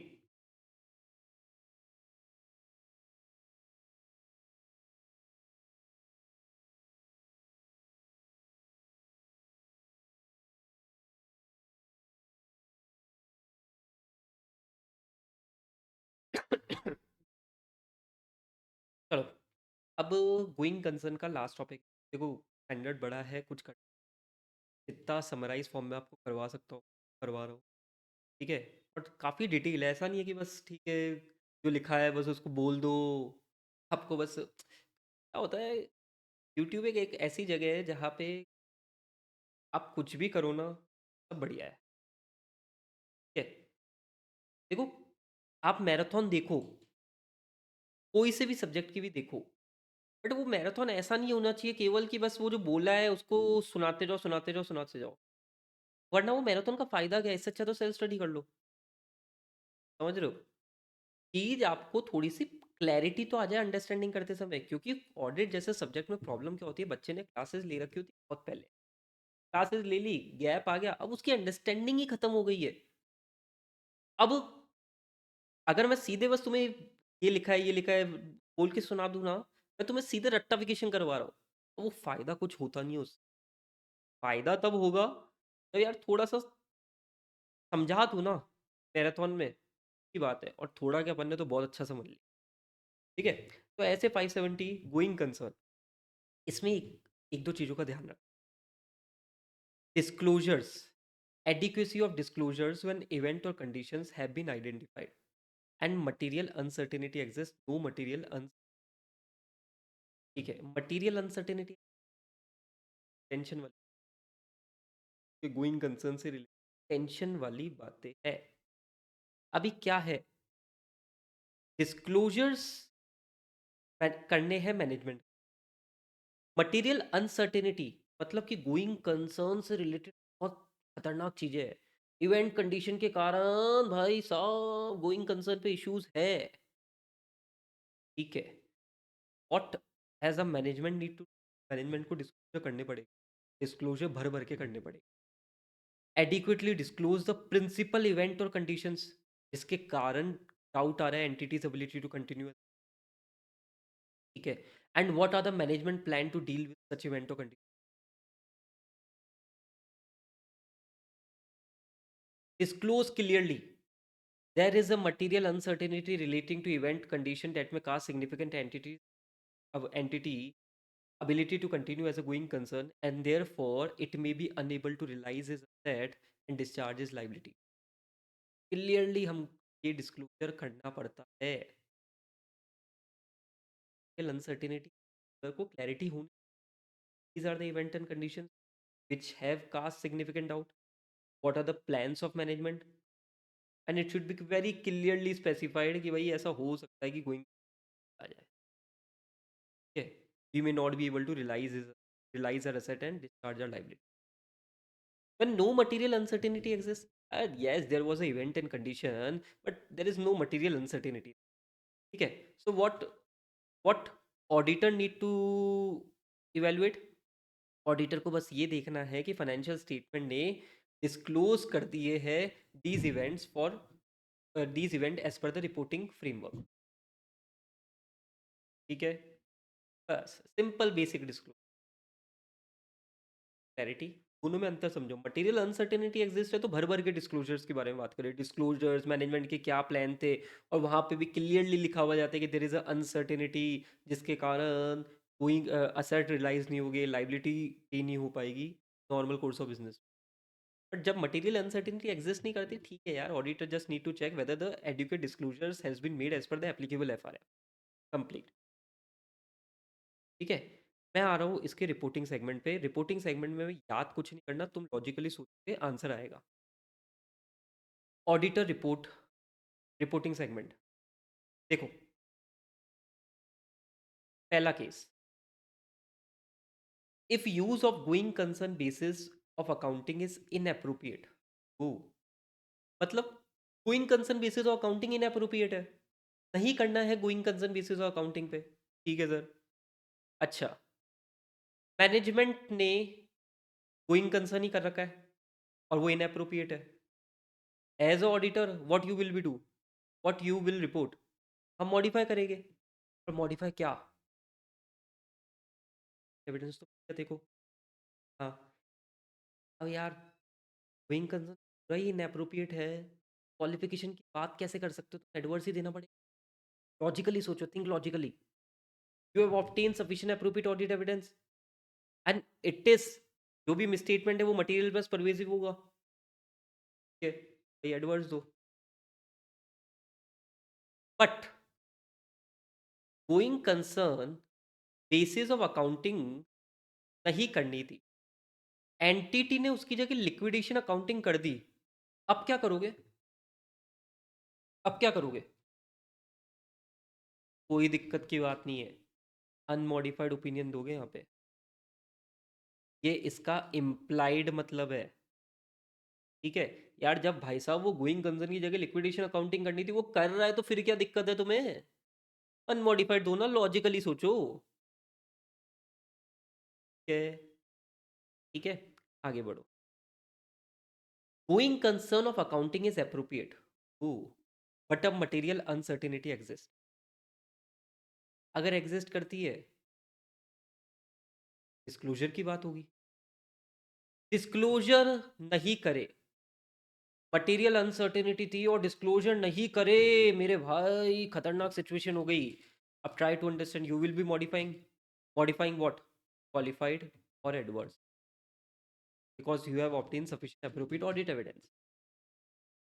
ठीक है, बट बेसिस फॉर ओपिनियन में क्या दोगे, बेसिस फॉर ओपिनियन में क्या दोगे, बेसिस फॉर क्वालिफाइड और बेसिस फॉर एडवर्स ओपिनियन क्या दोगे, कि हम मॉडिफाई क्यों कर रहे हैं, बिकॉज मटेरियल अनसर्टेनिटी एग्जिस्ट और उसका एडुकेट। ठीक है sir, material adequate disclosure is made. अब मुझे बताओ, डिस्क्लोजर कर दिया तो तुम्हें दिक्कत है क्या?